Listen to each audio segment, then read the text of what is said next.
We fear the arrival of people we have drawn here with the wealth we stole from them. The verdict established one thing very clearly. A slave becomes free the moment he sets foot on English soil. Wow. Oh, I love you more than words can say.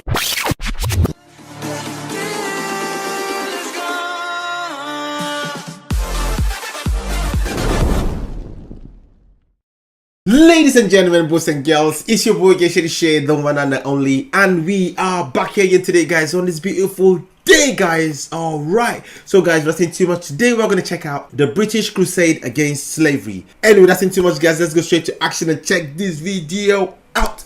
But before we start this video, guys, all I need you to do is go down quickly, smash that like button, subscribe to my channel, give me some love, and let's go. Okay, first of all, I'm just going to smash like, subscribe. Britain's criminally stupid attitudes to race and immigration are beyond parody, by Frankie Boyle. For those who aren't aware, Frankie Boyle is a famous Scottish comedian who is most renowned for being pretty damn offensive. Needless to say, I'm a fan of his.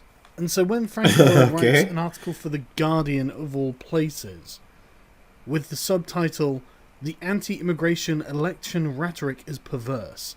We fear the arrival of people we have drawn here with the wealth we stole from them." Wow. Okay. That is so true. The anti-immigration election rhetoric is perverse. We fear the arrival of people that we have drawn here with the wealth we stole from them. Okay, because in the colonial past, they went to Africa, went to India, many countries, fought wars, killed, pillaged, looted, brought things back, even brought a few slaves. Now we're saying, oh, anti-immigration, go back to your country. Anyway, let's continue. This is going to be very, very interesting.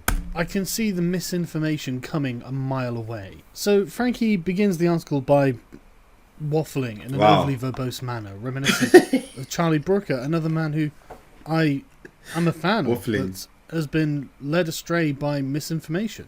And it's full of these sort of contradictions that I'm sure sounded good when he was writing them, but when you actually think about it, are rather silly. I mean, here he is pointing out the irony of the leaders being nationalist and warning about the Scottish National Party, after making a crack about how the Scottish discovered penicillin and taking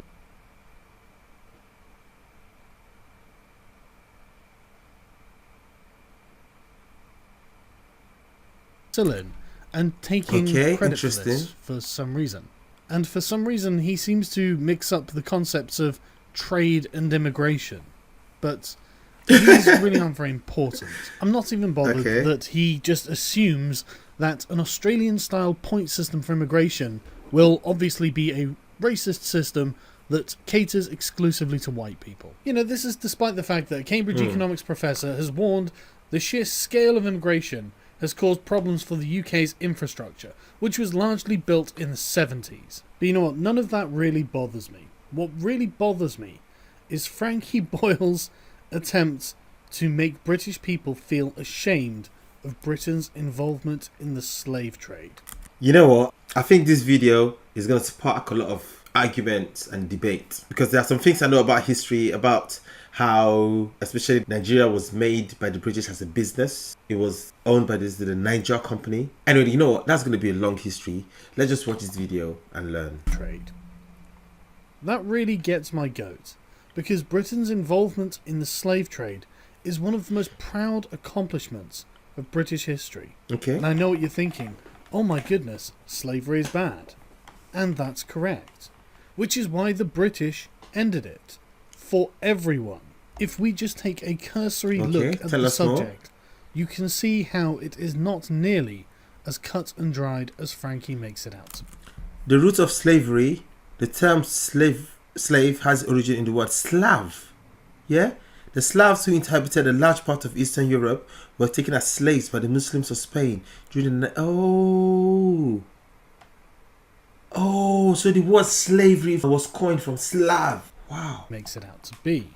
Even the very word slave comes from Slav, because of the sheer number of Slavs taken as slaves by conquering peoples. But Frankie is trying to drum up white guilt, So let's talk about African slavery. The Okay. Portuguese were the first Europeans to start exploring the West African coast. True. And they did indeed capture African natives. Yeah, they came to Lagos and they named Lagos Lagos. Well, in Portugal, they have a place called Lagos, but in Africa, in Nigeria, we call it Lagos. Okay, because of how we pronounce our words. Anyway. Natives. To be brought back to Portugal as items of curiosity. Europeans who travelled to Western Africa discovered that Western Africa had civilizations of its own. For example, a Dutch visitor to Benin City wrote in around 1600, "As you enter it, the town appears very great. You go into a great broad street, not paved, which seems to be 7 or 8 times broader than the Warmost Street in Amsterdam. Wow. The houses in this town stand in good order, one close and even with the other, as the houses in Holland stand." More than a century earlier, Benin exchanged ambassadors with Portugal. The Portuguese did take a few Africans back to Europe, Okay. but they didn't need to set up operations because they discovered that there were already thriving slave trades in Africa. And so they bought slaves from African rulers and traders. So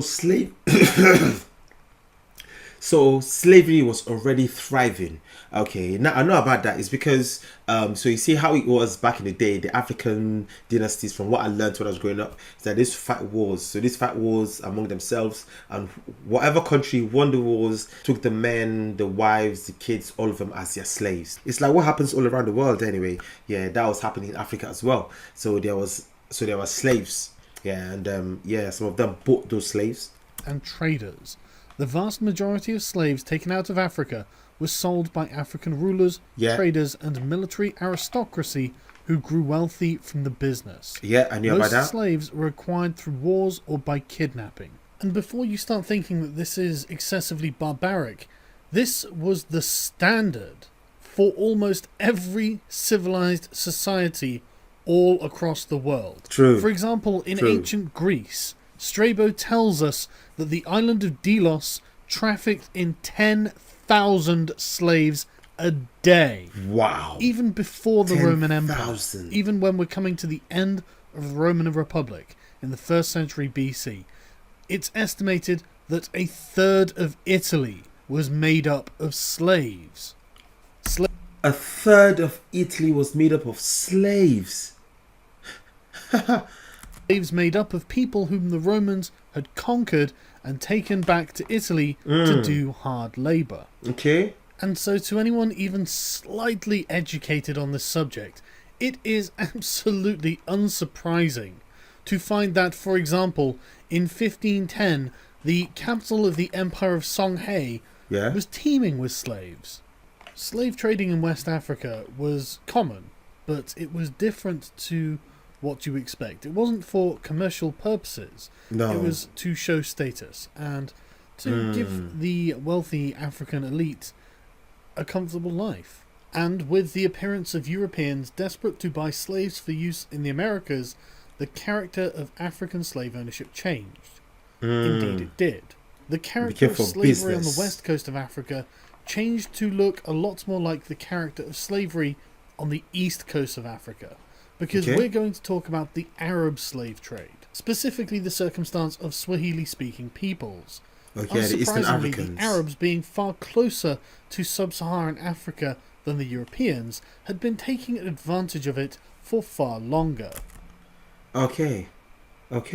So Arabs too have been in that slave business for far longer, he said. Very interesting. As you can see, slavery runs through the human blood. Trying to buy people, trying to have ownership over people is sort of something that runs through the whole of humanity from what we can see.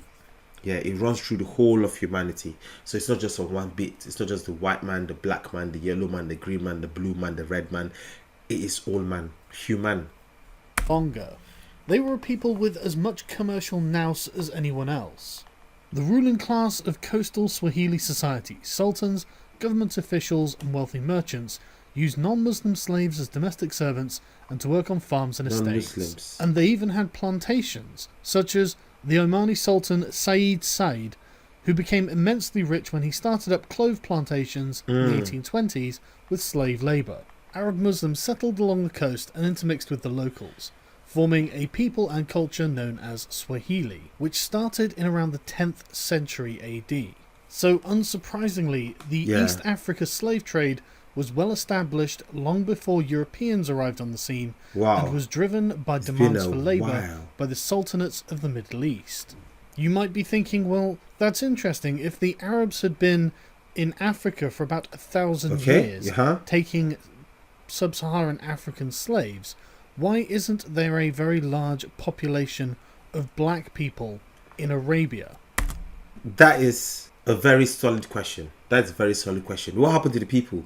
They took them in there. What did they do? Did they get to a certain age and they killed them? Or did they watch how they reproduce? Was it? And the answer to that is that the Arabs used to castrate them.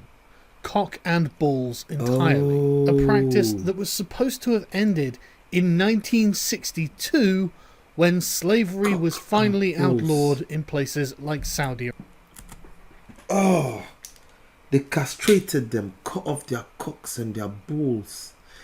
That is pure evil. Pure evil. Cutting off everything, making them eunuchs. Nah, that's a madness. What? Nah. Wow. Feel the pain.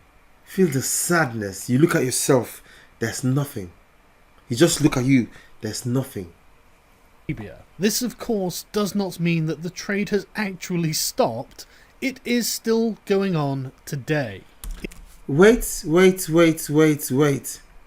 Saudi offers castrated African slave for sale on Facebook in 2012.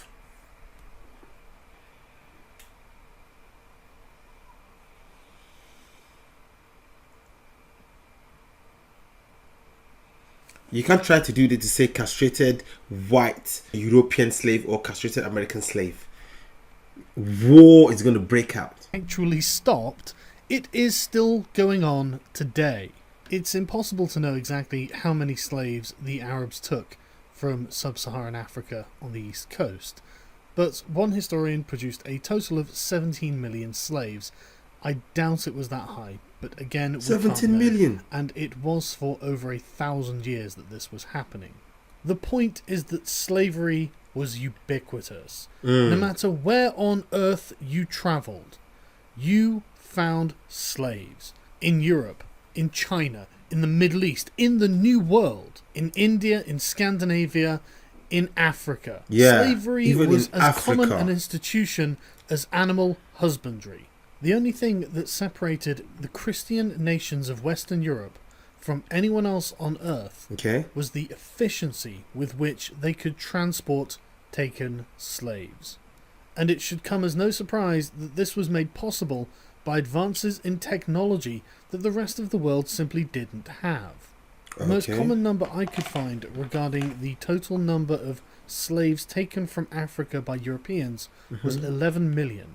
And that is in about 400-year time span. Portugal took the most slaves, with over 4.5 million transported to the New World. Then Britain with over 2.5 million.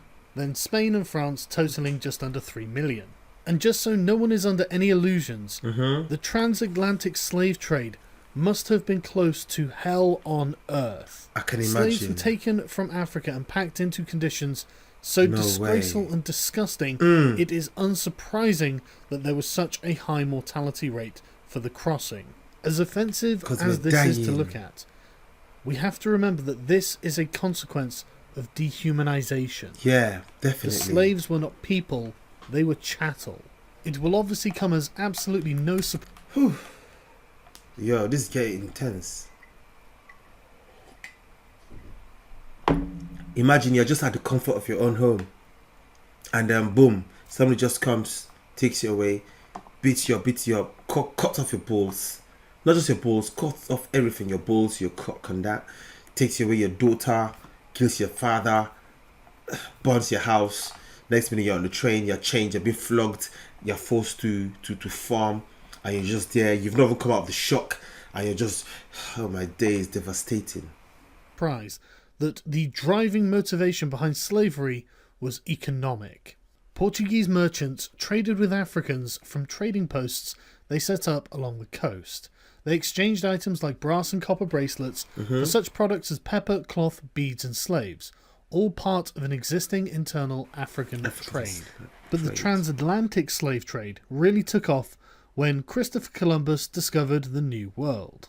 The Portuguese initially had a monopoly on the slave trade, but this was broken in the 16th century when England, followed by France and other European nations, entered the trade. Unsurprisingly, this was a massively profitable trade for everyone involved except the slaves. Africa's... Of course, imagine, it's going to be very profitable for the other people, but for the slaves, it's going to be pain, it's going to be sadness, it's going to be devastating. Slaves. Africa's rulers, traders, and military aristocracy protected their interest in the slave trade. They discouraged Europeans from leaving the coastal areas to venture to the interior of the continent. European trading companies realized the benefit of dealing with African suppliers and not unnecessarily antagonizing them. The companies could not have mustered the resources it would have taken to directly capture the tens of millions of people shipped out of Africa. It was far more sensible and safer to give Africans guns to fight in the many wars that yielded captives for trade. The slave trading network stretched deep into Africa's interior. Slave trading firms were aware of their dependency on African suppliers. Wow, so they used the Africans to get African slaves. Can you see that? Brothers betraying brothers. What kind of life is that? And it's still on now. I mean, maybe not as much as in slave trade, but in many other aspects. Suppliers. And these African suppliers were making insane amounts of money. For example, the King of Benin was making £250,000 a year selling people into slavery in 1750. And his successor said in the 1840s that he would do anything the British wanted him to do, apart from giving up the slave trade. No way. The slave trade is the ruling principle of my people. It is the source and the glory of their wealth. The mother lulls the child to sleep with notes of triumph over an enemy reduced to slavery. Wow. With an industry so profitable to so many people involved, and so widespread as to be common to almost every nation on earth, why would the British want King Gezo to give up the slave trade? Well, we need to turn back the clock to 1066. This is crazy. When a French-speaking Duke of Viking descent called William the Bastard defeated King Harold Godwinson of England. William the Bastard was refashioned as William the Conqueror and took the crown of England. And one of the first things he did as King of England was to have the entire country inventoried. This record was known as the Doomsday Book, and we still have it. I know the book. Thanks to this hard work, we know that around 1086, 10% of the recorded population of England were slaves. 20 years earlier, when he had first conquered England, William had enacted a series of laws, one of which prohibited the slave trade out of England. I prohibit the sale of a man by another outside of the country on pain of a fine paid in full to me. We don't know what William's motivation for making this law was, but given that the punishment for breaking it was a fine, I doubt it was for humanitarian reasons. Yeah, he might have his own ulterior motives, but at the end of the day, I don't know. It sort of seems to be like doing well for the people that have been put under the pain, the hardship, you know, the struggles and the suffering. Reasons. Whatever his reasons, within a generation of 1086, slavery had almost died out in England.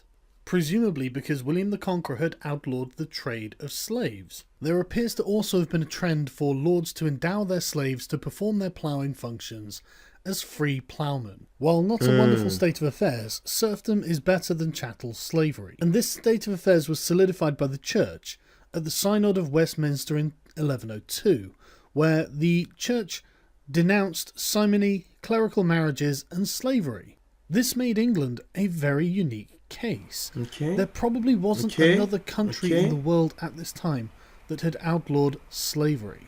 There were practically no motivations to do so. It was incredibly lucrative, endemic to the point of normalcy, so it wasn't even viewed as immoral, and the chances are William the Conqueror himself made the slave trade in England illegal just so he could make a quick But Yeah, that might have been his reason, but then it turned out to be for good at the end of the day. fast forward 700 years, and the international transatlantic slave trade is in full swing. And yet we still do not have slaves in England. And this is where we meet a man named Granville Sharp, a very well-educated, rationalist thinker of the Enlightenment, Okay. who became an active campaigner for the abolition of the slave trade. Granville had had previous legal success defending Jonathan Strong from his erstwhile slave master, Okay. after being brought to England from the colonies. But we're going to look at the subsequent... Wait. Let's take that back a bit. I missed it. Let me start from the top again. Granville had had previous legal success defending Jonathan Strong from his erstwhile slave master, after being brought to England from the colonies. But we're going to look at the subsequent Somerset case. James Somerset was a slave from Virginia in America, who had come to England with his master Charles Stuart in 1769, and had run away in October 1771. After evading slave hunters employed by Stuart for 56 days, Somerset had been caught, put onto the slave ship Anne and Mary, to be taken to Jamaica and sold. 3 Londoners had applied to Lord Mansfield for a writ of habeas corpus, which had been granted, with Somerset having to appear at a hearing on the 24th of January in 1772. Members of the public responded to the plight by sending money to pay for his lawyers, who in any event gave their services pro bono publico, been caught, put onto the slave ship Anne and Mary, to be taken to Jamaica and sold. 3 Londoners had applied to Lord Mansfield for a writ of habeas corpus, which had been granted, with Somerset having to appear at a hearing on the 24th of January in 1772. Members of the public responded to the plight by sending money to pay for his lawyers, who in any event gave their services pro bono publico, while Stuart's costs were met by the West Indian planters and merchants. Given his prior legal experience with the Jonathan Strong case, Sharp briefed Somerset's lawyers. The judgment was delivered on the 22nd of June 1772, and it was a clear victory for Somerset, Sharp, and the lawyers who had acted for Somerset. That's very Mansfield acknowledged that English law did not allow slavery, and only a new Act of Parliament could bring it into legality. The verdict established one thing very clearly: a slave becomes free the moment he sets foot on English soil. And this was, according to Lord Mansfield. Upon setting feet in England, a slave becomes free. Mansfield, that the air of England is too pure for any slave to breathe. No matter what reason William the Conqueror outlawed slavery for, by the time this judgment was drawn by Lord Mansfield, it had become a point of principle. This precedent wasn't set for Mansfield's personal interests. This precedent was set to determine right from wrong. Granville Sharp went on to co-found the Society for Effecting the Abolition of the Slave Trade with fellow like-minded Enlightenment thinkers. And after 20 long years of campaigning in Parliament, which I won't detail here, they were successful in their goal of abolishing the international slave trade in 1807. Now, if you know anything about 1807, you'll know that this was during the War of the Fourth Coalition, where Napoleon Bonaparte was savaging great powers all across the European continent. Napoleon Bonaparte. The Napoleonic Wars led to new territorial acquisitions for Britain and helped stuff Parliament with more abolitionists than they had before, which is why the bill providing for the abolition of the slave trade to conquered territories triumphantly passed in both houses. And the following year this was superseded by a stronger measure that outlawed the British Atlantic slave trade altogether. But given the raging war in Europe, it was rather difficult to enforce due to a paucity of available resources. After 1807, the Society for the Abolition of the Slave Trade, having achieved its goals, became the African Institution, whose principal aim was to ensure the new legislation was enforced and that other countries followed Britain's example. Persuading other countries to join Britain outlawing the slave trade proved more difficult.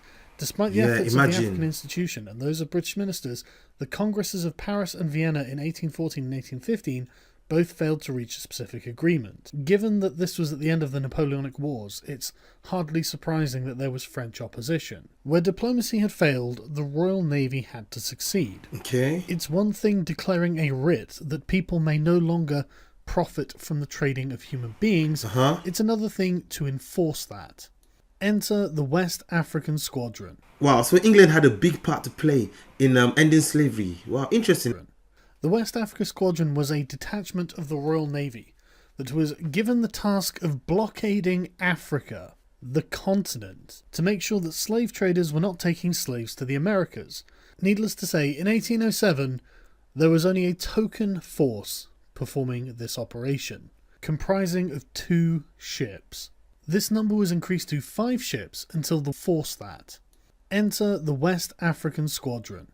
The West Africa Squadron was a detachment of the Royal Navy that was given the task of blockading Africa, the continent, to make sure that slave traders were not taking slaves to the Americas. Needless to say, in 1807, there was only a token force performing this operation, comprising of 2 ships. This number was increased to 5 ships until the War of 1812 with the United States. But after 1815, with Britain victorious in Europe and supreme at sea, they were trying to ensure the end challenge. of slavery. The institution of slavery was formally abolished in the British Empire in 1833. Amazing. And by the 1850s, around 25 vessels and 2,000 officers and men were on the station, supported by nearly 1,000 crewmen.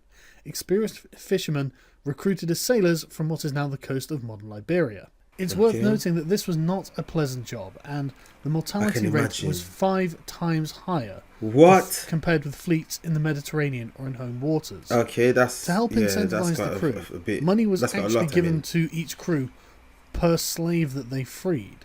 But there was a real zeitgeist in Britain for the abolition of slavery. For example, the pursuit and capture of slave ships became celebrated naval engagements, widely reported back in peacetime Britain. They became a source of national pride. So it's no wonder that many of the crews really did have an evangelical zeal. They loved it. Evangelical anti-slavery patrolling. Zeal. However, I don't want to give the impression that this was all for humanitarian reasons. There's no doubt that Britain, in her foreign policy, used her anti-slavery laws as a stick with which to beat her opponents, primarily the Spaniards and the Portuguese, who refused to conform to these demands. Britain demanded Spain, Portugal, and the very new nation of Brazil to declare slave trading to be piracy. And while these nations paid lip service to these principles, they failed to enforce them, which led to a British blockade of Brazil by 1850, which of course forced the nascent Brazilian Empire to capitulate. And it didn't end there. No. In the 1860s, David Livingstone reports of Arab atrocities against enslaved Africans stirred up the interest of the British public, reviving the flagging abolitionist movement. Throughout the 1870s, the Navy attempted to suppress this abominable Eastern trade at Zanzibar in particular. Needless to say, the British Navy continued their mission against the slavers across the Indian Ocean. The abolition of slavery became the British project. Became the British project. It was like a British pride. They gave their heart and soul to it. They were so dedicated to it as well. Really interesting to know. Project. It captured the hearts and minds of the entire country, from the highest lord to the lowest peasant. This is certainly how the British saw it.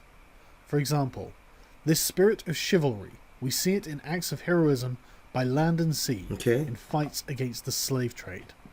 Alfred Tennyson, the unweary, unostentatious, and inglorious crusade of England against slavery, may probably be regarded as among the 3 or 4 perfectly virtuous pages comprised in the history of nations. Back then, they fought hard against slavery. Now, the war is the war against racism.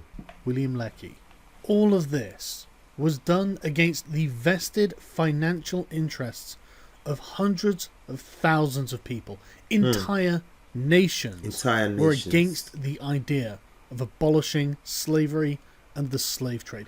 The very notion was alien to the human existence until Britain made it happen.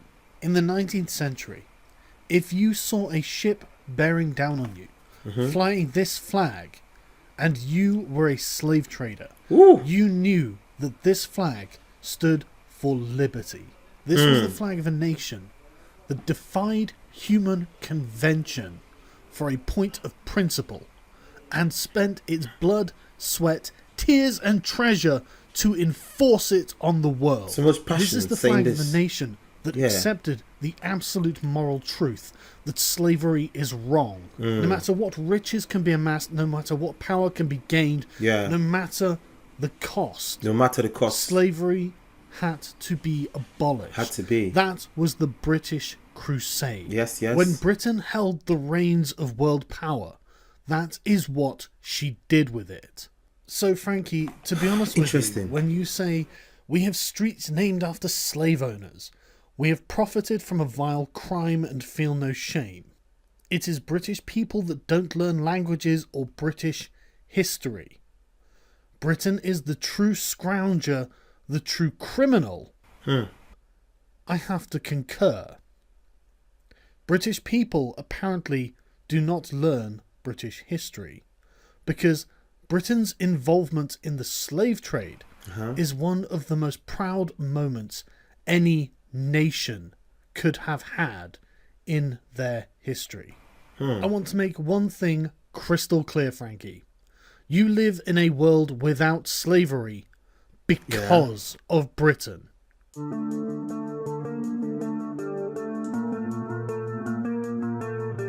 I'm so tired of people plucking a wrong from history, then presenting it out of context in the modern day, and making moral judgments against it. The British do have things in their history they can be proud of, and ending the slave trade is one of those things. Sargon of Akkad. Guys, this was crazy. This was very interesting. Okay, I had points here that I'd never heard of. A lot of things about slavery in history, of how slaves were obtained from Africa. I knew about that already. I learned about it in history even when I was a bit younger. A lot of the things, but abolishing slavery done by the British. Okay, I'm not gonna lie, I didn't really know much about that. Okay, I didn't know much about that. From the beginning of the video, I had my point of view about certain things, about anti-immigration, about racism as well, because there's definitely some racism and discrimination that people always complain about in the system. Okay, but slavery runs deep in the blood of humanity. From the video, as we've seen, and as we know from history as well, like all over the world, there have been slaves in every place in the whole world. Okay, so it runs deep in humanity. But then Britain tried to end that. Okay, they tried to end that. For what reason? The reason was not made clear, but for some reason they tried to end everything that had to do with slavery, okay, by William the Conqueror. And yeah, they spread it around the world, and somehow the whole of humanity have got sort of free from slavery. Yes, I'm sure there'll still be some slaves in some black markets. Yeah, some black markets or somewhere, but the issue we're facing right now is that issue of racism, discrimination that is hiding in the system. Okay, yes, slavery was sorted out a long time ago. I'm very proud of that. Okay, really, really proud of that. Yeah, like big up to you guys, big up to you British. We only talk about your colonial evil. Okay, that's what people mainly talk about. Okay, I would really talk about the good sides, but I mean there's some good sides. I mean every country has good sides and bad sides, but now what we're facing will be more of a, in the world, what we're facing now is that racism is hiding in the system. Racism is deep in the system, it's hiding somewhere. That's something that needs to be sorted. But yeah, like I was saying, big up to you guys, the British, for ending slavery. You did really well, actually. You did really well. That's why a lot of people find it, like a lot of Americans that I've met, so when it comes to the UK, they say that there's no racism here. They say racism in the UK almost don't exist. They don't feel it. Because in America, they say it's right there staring at you in your eyes. But here, you don't really experience it. You don't face it. Yeah, don't face it at all. But yeah, anyway guys, thank you very much for this request. I did enjoy it. It took me a long while to make it, but I finally did it. And I must say, it's very, very interesting. Good to know this, okay? And this is something that we need to spread for the whole world to know. And also, we need to use this as an example to end all racism and discrimination in the system as much as possible. It's me, your boy Shady, one and only. Guys, do let me know what you think about this in the comment section. Also, make sure you smash like, subscribe, give me some love. It's gonna be a peace out, guys. Oh, I love you more than words can say. You are me. Oh, you are the light that shine in my way. You are me. Oh, I love you more than words can say. You are me. Oh, you are the light that shine in my way.